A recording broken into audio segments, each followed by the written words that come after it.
진실을 숨긴 누군가가 불러일으키는 파장은 작은 날개짓이 날씨 변화를 일으킨다는 나비 효과처럼 엄청난 파장을 만들곤 하죠.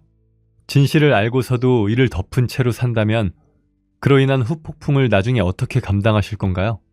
게다가 그 비밀이 사소한 것이 아니라 핏줄의 정체성을 숨기는 엄청난 비밀이라면 그로 인해 생길 파장은 걷잡을 수 없게 된다고 봅니다. 저는 거짓에 속아 가정을 일구게 되었지만 결국 진실을 알게 되고 부자 관계까지 파탄이 나게 된 그런 가슴 아픈 사연이 있습니다. 게다가 제가 속은 거짓은 제 아들에 대한 진실이었죠. 제 아들이 알고 보니 제 아들이 아니었다는 황당하고 어이없는 저의 이야기를 해볼까 합니다. 안녕하세요. 전 40살에 2번 이혼한 남자 박정우라고 합니다. 첫 번째 이혼은 30대 초반에 했죠. 일 욕심이 많았던 첫 부인과는 가정에 대한 가치관이 달라 결혼 2년 만에 이혼하고 말았죠. 이혼 1년 후 우연한 기회로 한 여자를 알게 되어 교제하게 되었네요. 사실 그녀를 처음 본 장소는 술도 마시고 옛날 노래에 맞춰 춤도 출 수 있는 번화가의 한 감성주점이었죠. 요즘 젊은 사람들이 다니는 클럽은 어색하고 나이트는 점점 없어지는 추세이다 보니 저 같은 애매한 나이의 사람들은 그런 곳을 나이트 대신 가기도 합니다. 저도 가끔 회식 뒤풀이나 친구들과 한잔 하다가 신나게 놀고 싶을 때면 그런 곳에 가기도 했죠. 그날도 후배들과 술을 마시다 가게 되었고요. 그런데 그곳에서 친구들과 어울려 신나게 춤을 추는 그녀의 모습을 보게 되었네요. 처음에는 제 후배가 그녀의 친구에게 관심을 보였죠. 그런데 전 이상하게 자꾸 그녀에게 눈이 가더군요. 재빠른 제 후배 녀석이 그녀의 친구에게 함께 술 한잔 하자고 제안을 했고 그렇게 그녀의 친구들과 저와 후배들이 즉석 만남을 하게 되었습니다. 근처 조용한 술집으로 자리를 옮긴 우리는 서로에 대해 이런저런 이야기를 하기도 했지만 역시 어색하더군요. 그녀도 불편했는지 자꾸 자리를 피하고 싶어하는 눈치였죠. 결국 그녀가 먼저 일어나겠다고 자리를 나섰고 저도 가야겠다며 따라 나섰습니다. 그런데 그날따라 택시가 잡히지 않았고 30분 이상을 기다린 끝에 그녀와 저는 같은 택시를 타게 되었죠. 그러다 보니 그녀와 이런저런 이야기를 꽤 오랫동안 주고받게 되었네요. 전 이미 한번 다녀온 상태이다 보니 큰 부담 없이 그녀에게 제 이야기를 할 수 있었죠. 그런데 그녀가 택시에서 내리기 전에 저에게 택시비를 보내주겠다며 계좌번호를 알려달라고 하더군요. 전 됐다고 사양했지만 그녀의 고집 또한 만만치 않았습니다. 그래서 전 그럼 나중에 밥이나 한번 사라고 제안했고 그렇게 그녀와 저는 연락처를 주고받게 되었습니다. 그날 이후 연락을 하다가 함께 식사를 했고 자연스럽게 그녀와 저는 연인 관계로 발전하게 되었죠. 저보다 3살이 어린 그녀는 평범한 직장인이었습니다. 저희 회사에서 멀지 않은 중소기업을 다니고 있더군요. 전철로는 한 정거장 정도 떨어져 있는 가까운 거리다 보니 우리는 거의 매일을 퇴근 후에 만나 데이트를 즐기곤 했죠. 그런데 아무래도 제 직장 근처로 먹거리와 놀거리가 많아서 대부분 그녀가 퇴근 후 이쪽으로 오는 경우가 많았네요. 가끔 미안한 마음에 제가 퇴근 후 그녀의 회사 앞으로 가겠다 하면 그녀는 이쪽엔 놀 것도 없잖아. 난 합정역이 좋아. 퇴근하면 곧장 이 동네를 벗어나고 싶어. 하며 만류하곤 했죠. 그래서 우리의 데이트는 주로 합정역 주변이었네요.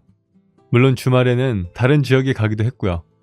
전 그녀와의 데이트 시간이 늘 달콤하고 소중한 시간이었습니다. 그녀와 영화관에 가기도 하고 함께 남산에 올라가 야경을 구경하기도 했으며 때로는 벚꽃나무가 펼쳐진 가로수길을 거닐기도 하면서 남들과 다르지 않은 평범한 연애를 했죠. 그렇게 그녀와의 만남을 이어가던 중 연애한 지 1년도 채 안 돼서 그녀가 임신했다는 사실을 알게 되었네요. 그녀의 임신 소식에 전 무척 기쁘고 행복한 마음이 들었습니다. 이미 몇 달 전부터 그녀와 저는 결혼에 대한 이야기를 나누곤 했기 때문에 우리는 별 걱정 없이 바로 결혼을 준비하게 되었죠. 다만 전 2번째 결혼이고 그녀는 초혼이라는 것이 우리의 가장 큰 걸림돌이라 생각했으나 임신을 해서 그런지 처가댁에 큰 반대 없이 무사히 결혼을 할 수 있었네요. 그렇게 결혼을 하게 되었고 아내는 무사히 건강한 아들을 출산했습니다. 아들이 태어나면서 전 드디어 한 가정의 가장이자 아버지가 되었죠. 하지만 저희는 오롯이 서로만을 알아갈 수 있는 신혼 기간이 없어서 그런지 서로의 생활 방식 및 성격 차이로 부부싸움이 끊이질 않았네요. 정말 사소한 것부터 큰 것까지 하루에도 몇 번씩 부부싸움을 하곤 했죠.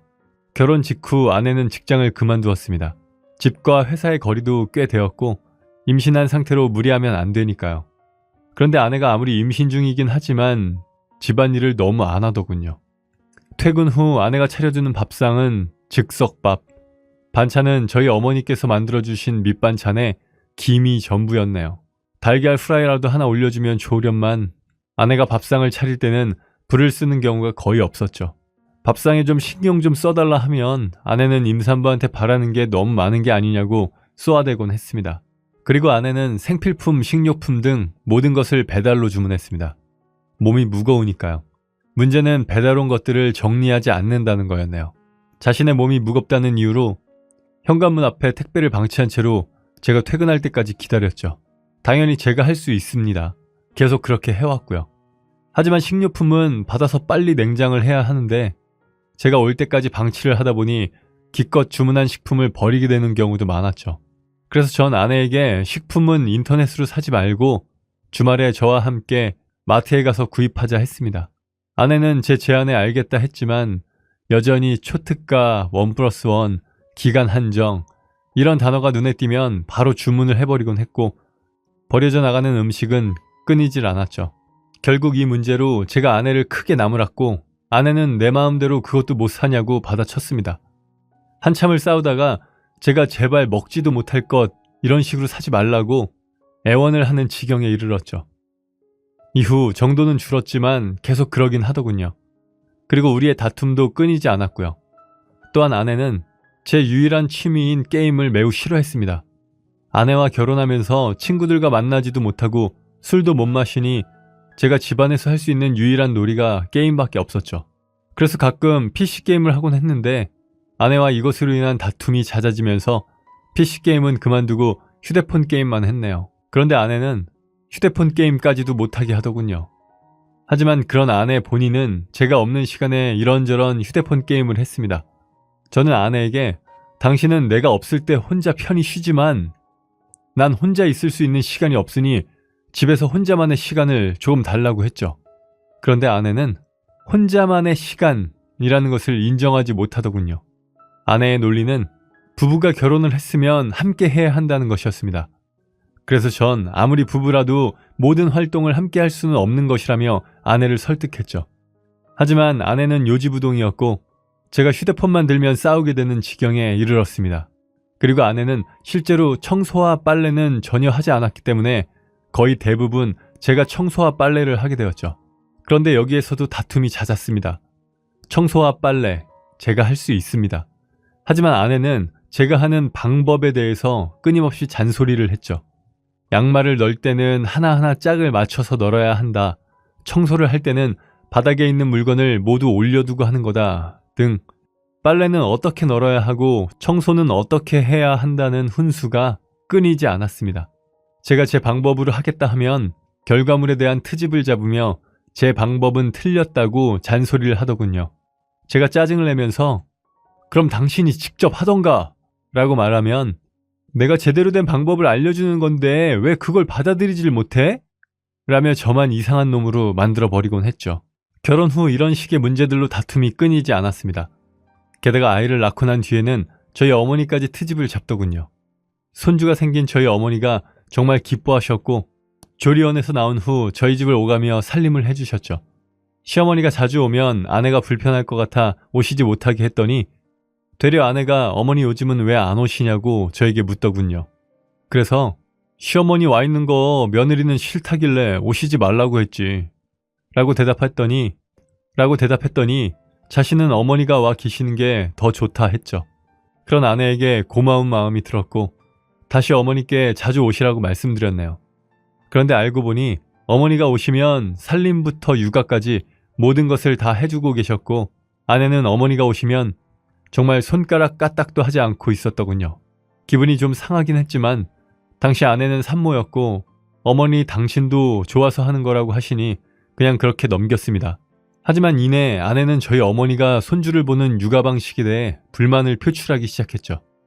어머니가 아기 젖병을 세척한 후 소독기에 넣지 않는다던가 아기를 자꾸 누여두려고 하신다는 등의 불만이었죠. 이유식을 시작하고 나서는 먹는 것으로 불만을 내비쳤습니다. 전 어머니께 감사하는 마음이 아닌 불만을 뱉어내는 아내에게 화가 났죠. 게다가 아내는 몸이 회복되고 난 뒤에도 임신 때와 마찬가지로 살림에는 전혀 손을 대지 않았습니다. 저희 어머니께서 손주를 보며 살림까지 해주셨네요. 하지만 어머니가 아무리 청소를 한다 해도 아기를 보면서 하시다 보면 완벽하게 정리하고 가실 수는 없었겠죠. 그런데 여기에 대해서도 아내는 저에게 말한 것과 같이 어머니의 청소 방법이 틀렸다고 지적하곤 했습니다. 그런 일이 몇 차례 반복되자 전 결국 참다 못해 아내에게 화를 냈네요. 그럼 당신이 직접 치우고 집안일을 하던지. 어머니께 용돈 한 푼 안 드리는데 1년 가까이 우리 집에 와서 살림해주고 계시는구만. 지금 그게 할 소리야? 아내는 아내대로 내가 해달라 한 것도 아니고 어머니가 좋아서 하시는 거라고 반박하더군요. 그러면서 이제 그만 오셨으면 좋겠다는 겁니다. 이제 애가 좀 컸다 이거죠. 어머니를 상대로 달면 삼키고 쓰면 뱉는 행동을 하는 아내에게 너무나 화가 났네요. 그날 저녁 우리는 평소보다 큰 싸움을 했고 급기야 아내는 저에게 이혼하자고 소리를 질렀습니다. 이렇게 싸워대는 것도 이제 정말 질린다. 그만 이혼해. 사실 아내는 제가 이혼을 못할 것이라는 걸 너무나도 잘 알고 있었죠. 첫 번째 이혼을 하고 어머니께서 한동안 많이 힘들어 하셨기에 제가 정말 죄송했다는 이야기를 한 적이 있거든요. 그 이야기를 하면서 당신과는 절대 이혼하지 않게 앞으로 잘하겠다며 아내 앞에서 다짐을 했었네요. 하지만 저도 이렇게 싸우기만 하다 보니 아내와 사는 것이 너무 힘들었습니다. 그럼에도 두 번째 이혼까지 하기는 싫더군요. 특히 어머니를 생각하면 더 이상 불효는 하고 싶지 않았습니다. 게다가 어머니께서는 우리 아들을 참 많이 예뻐하셨죠. 동네에서 손주 바보라고 소문날 만큼 손주 사랑이 지극했으니까요. 저는 첫 결혼의 실패 후 어머니께 늘 죄송한 마음뿐이었는데 그래도 이렇게나마 그간의 시름을 잊고 웃게 해드릴 수 있어서 정말 다행이었습니다. 그렇게 전 3년간 참고 살았네요. 하지만 저희 부부 사이의 갈등은 점점 심해져만 갔죠. 이제 아이 앞에서까지 서로 막말을 주고받을 지경에 이르렀고 결국 저는 결심을 하게 됐습니다. 그래, 이렇게는 안 되겠다. 하자, 이혼. 이렇게 우리 부부는 협의 이혼을 하고 말았네요. 양육권은 전 처가 가져갔고 전 양육비를 주면서 2주에 한 번 아이를 만나기로 했습니다. 이혼은 했다지만 아이에게는 엄마의 사랑도 아빠의 사랑도 부족하지 않게 채워주고 싶었죠. 몇 년 동안을 양육비와 아이와 만나는 것을 최우선으로 생각하고 지냈습니다. 몇 년 동안을 양육비와 아이와 만나는 것을 최우선으로 생각하고 지냈습니다. 그런데 시간이 지나면서 아들이 점점 커가는데 그 모습이 뭔가 낯설게 느껴지더군요. 사실 아기일 때는 저와 전처를 섞어서 닮았다고 생각했는데 점점 자라면서 얼굴 윤곽이 나오기 시작하니 저와는 조금도 닮지 않은 것 같았습니다. 내 아들인데 왜 이렇게 날 안 닮았지? 전 그때부터 아들에 대해 괜히 이상한 느낌이 들었죠. 이제껏 떨어져 살았음에도 한 번씩 아들 만나는 게 전 너무 좋았었거든요. 그런데 언젠가부터 자리 잡은 의심으로 아들을 대하는 태도가 달라져만 가더군요. 그렇다고 아들이 전처를 쏙 빼닮은 것도 아니었죠. 저는 아들의 정체에 대해서 의심하는 마음이 점점 커져만 갔습니다. 그러면서도 한쪽에서는 제가 나쁘다는 생각을, 다른 한쪽에서는 혹시나 하는 의심 어린 생각을 하는 두 가지 마음이 계속 제 마음속에 공존했죠. 하지만 그뿐이었습니다. 그러던 어느 날 아들을 만나 어머니 댁으로 갔죠. 어머니께서 손주를 너무 보고 싶어 하셨거든요. 오랜만에 만난 손주를 한참 동안 물고 빨고 하시던 어머니께서 갑자기 농담처럼 한마디를 툭 던지셨네요. 지환이는 갈수록 누굴 닮은 건지 모르겠어. 그 말을 듣는 순간 저는 간담이 서늘해짐을 느꼈죠. 아, 나만 그렇게 생각하는 게 아니었구나. 결국 저는 아들과 유전자 검사를 진행했습니다. 그런데 설마가 사람 잡는다더니 정말이더군요. 제 아들은 제 아들이 아니었습니다. 이 사실을 알게 된 저는 엄청난 충격을 받고 말았죠. 그럼 지환 엄마가 다른 남자의 아이를 임신하고 나랑 결혼을 했다는 건가? 전 바로 전처를 찾아갔습니다. 지환이 유전자 검사했어. 누가 아들이니? 내 아들은 아니던데? 유전자 검사를 왜 했어? 황당한 저보다 더 황당해하는 아내를 보며 어이가 없었네요. 왜 했겠니? 이상하니까 했지. 그게 맞았고. 한참을 아무 말 없이 가만히 있던 전처는 저에게 사실 그때 회사에서 만나고 있는 사람이 또 하나 있었어. 라고 고백하더군요. 그럼 그 사람이 지환이 아빠야? 아마도. 전처의 말에 갑자기 옛날 기억이 스쳐 지나갔네요. 연애 때 나를 지 회사 앞에 못 오게 한 게 그래서 그런 거였구나. 전 제 의심이 사실이 되고 만 이 상황을 받아들이기 너무 힘겨웠습니다. 사실 저는 이혼은 했다지만 전처의 부정행위를 의심한 적은 없었기 때문에 엄청난 충격과 배신감에 분노하고 말았죠. 지환 엄마는 지환이가 제 아이가 아니라는 걸 미리 알았을까? 그래서 먼저 저에게 이혼을 하자고 한 걸까? 온갖 생각이 제 머릿속을 어지럽히더군요. 그렇게 전처에 대한 분노가 높아질수록 사랑스럽던 아들에 대한 제 마음은 차게 식어만 갔네요. 이에 더해 이 사실을 알게 된 저희 부모님은 격하게 분노하시며 노발대발 하셨죠. 특히 아버지는 당장 호적에서 아들을 빼라고 난리 치시더군요. 전 그 부분까지는 생각하지 못했지만 아버지는 나중에 재산 상속 문제가 생길 수 있다고 바로 호적 정리를 하라고 하시더군요. 그리고 어머니는 내가 그래도 너를 키운 세월이 있는데 어쩐지 지환이는 아무리 봐도 먹는 것부터 머리카락까지 하나도 널 닮은 게 없더라 라고 말씀하시더군요. 이런 부분들에 대한 괘씸함으로 마침내 저는 전처에게 이 책임을 묻고 싶다는 마음까지 발전하고 말았죠. 전처가 다른 남자의 아이를 임신했다는 사실을 알았다면 과연 제가 결혼을 했을까요? 그런 분들도 계실 수 있지만 전 안 했을 겁니다. 결론적으로 전처는 저를 속여서 결혼까지 했던 거죠. 하지만 몇 년 전에 이미 이혼한 상태였기에 저는 변호사를 찾아가 이 문제에 대해 상담을 받았습니다. 변호사는 저희 부부가 이미 파경을 맞았지만 아이의 친부를 속인 상태로 결혼했던 상황을 고려한다면 당연히 위자료 청구가 가능하다고 하더군요. 그렇게 전 소송을 시작했습니다. 이제는 제 아들이라기보다는 전처의 아들이라고 볼 수 있는 아들의 유전자 검사 결과를 바탕으로 위자료 청구 소장을 전처에게 보냈죠. 그런데 이를 받은 아내는 제가 뱃속의 아이를 다른 사람의 자식이라는 것을 알고도 결혼한 것이라며 억지를 부리더군요. 어이는 없었지만 사실 이런 주장은 저에게 별 문제가 없었습니다. 사실 저는 유전자 검사지를 받아 전처에게 찾아간 그날의 모든 대화를 녹취해 두었거든요. 이 결정적인 녹음 파일 자료로 이혼 후 아이의 아빠가 제가 아니라는 것을 알게 되었다는 사실이 입증되었죠. 아들의 유전자 검사 결과지와 녹음 파일을 통해 전처의 분명한 잘못이었음이 밝혀졌고 전 그렇게 위자료 1,500만 원을 받을 수가 있었습니다. 전처에게 위자료를 받은 후에도 전 다음으로 해야만 하는 일이 남아 있었죠. 지환이는 제 친아들이 아니기에 이미 등재된 제 호적에서 지워야 했습니다. 그런데 그 과정이 생각보다 까다로웠네요. 엄마와 아이는 출산한 병원을 통해 모자관계가 쉽게 확인이 된다지만 부자관계는 그렇게 쉽게 인정받기가 힘들어서 부자관계를 입증해야 할 경우 인지청구 소송을 해야 한다더군요. 그러니까 흔히 혼외자를 아버지의 호적에 올릴 때 하는 소송이라고 생각하시면 됩니다. 그리고 부자관계가 아니라는 것 또한 입증을 해야만 하더군요.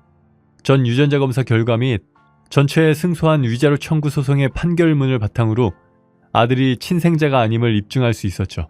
그리고 저는 지환이가 제 친생자가 아님에 대한 최종 판결문을 받게 되었습니다. 이후 이 판결문을 바탕으로 제 호적에서 지환이를 정리하고 말았네요. 그런데 막상 호적을 정리하려고 하니 지금까지 제가 사랑으로 키워온 지환이가 가슴에 턱 걸리더군요. 그 시간 동안 내 아들이었는데 이제 내 아들이 아니구나 하는 그 기분을 어찌 말로 다 설명할 수 있을까요? 그날 뭐라 말할 수 없는 속상하고 씁쓸하기만 한 기분에 술을 한잔하며 지환이가 내 새끼라며 마음을 쏟은 몇 년의 세월을 생각했습니다. 아무리 생각해도 내 아들인데 이제는 내 아들이 아니라고 그동안 든 정을 갑자기 떼어내려니 억장이 무너지더군요. 사랑하는 연인과 헤어질 때 들던 가슴 아픈 느낌과는 전혀 다른 극심한 가슴의 고통이 느껴졌습니다. 그날은 그렇게 홀로 이제는 보내야 하는 아들을 생각하며 펑펑 울고 말았네요. 하지만 전 이 사건을 말끔히 마무리 지어야만 했습니다. 그래야만 전처에 대한 분노와 아무런 죄 없는 아들을 제 감정 속에서 분리시킬 수가 있을 테니까요. 그래서 전 마지막으로 지금까지 지환이가 제 아들인 줄 알고 준 양육비 부분에 대한 소송을 걸었습니다. 사실 지환이는 그동안 법적으로 제 아들이었기 때문에 지금까지 들어간 지환이에게 지급된 양육비까지는 돌려받을 수는 없더군요. 하지만 제 아이가 아니라는 것을 알았다면 양육비를 주지 않았을 겁니다. 전처가 절 속였기 때문에 준 것이죠. 결국 이건 엄밀히 말해 전처의 사기 행각에 속한 것이고 전 그로 인한 정신적 피해를 입었다는 것으로 손해배상 청구 소송을 했습니다. 그 결과 전 승소할 수 있었고 그렇게 저는 전처에게 무사히 손해배상을 받게 되었죠. 이로써 모든 게 끝이 났네요. 사실 전처에 대한 분노는 여전히 남아 있습니다. 임신했을 때 누구 아이인지 몰랐다면 결혼을 미뤘어야죠. 어리석고 우둔한 판단을 한 전처가 그저 원망스럽기만 하더군요. 그리고 그 무엇보다 지금까지 절 아빠로 알고 있던 아이, 도대체 이 아이는 무슨 죄일까요? 여전히 저는 지환이를 생각하면 전처가 절대 해서는 안 될 짓을 저에게도 아이에게도 했다는 생각에 한없이 가슴이 저려옵니다. 사실 아이는 여전히 저를 아빠로 알고 있네요. 언젠가 아이도 이 사실을 알게 될 테지만 아직은 차마 난 네 아빠가 아니라고 말할 순 없더군요. 아이가 받을 상처를 생각하면 절대 쉽지 않은 일이니까요. 이것은 어른의 잘못인 거지 아이는 아무런 죄가 없잖아요. 그래도 언젠가 전처가 재혼을 한다면 새로운 아빠가 생길 테니 그때까지는 제가 아들의 아빠로 남아있기로 했죠. 만약 전처가 재혼을 하지 않는다면 이후 아이에게 들어갈 등록금 같은 큰 비용에 대한 부분은 제가 도와주려고 생각 중입니다. 절 속이고 결혼한 전 부인에게는 아직 앙금이 남아있다지만 어른들 문제로 아빠를 잃어버린 아이까지는 외면할 수는 없네요. 한 사람의 거짓된 행동이 저에게는 큰 충격과 배신을, 그리고 아이에게는 아빠를 빼앗아가고 말았습니다. 어떠한 작은 행동이 일으키게 되는 연쇄적인 파장은 누군가에게는 평생 상처로 남을 수도 있다고 생각합니다. 누군가의 작은 비밀은 다른 누군가의 관계를 파탄으로까지 내몰 수 있는 거대한 무서운 힘을 지녔네요. 그런 식의 자신만 생각하는 이기적인 생각으로 남편이었던 저의 인생은 물론이고 심지어는 자신의 아이의 인생에까지 깊은 상처를 안겨준 전처가 저지른 그 죄는 평생 용서받지 못할 겁니다. 지금까지 저의 가슴 아프고 충격적이던 인생의 한 페이지를 들어주셔서 감사합니다.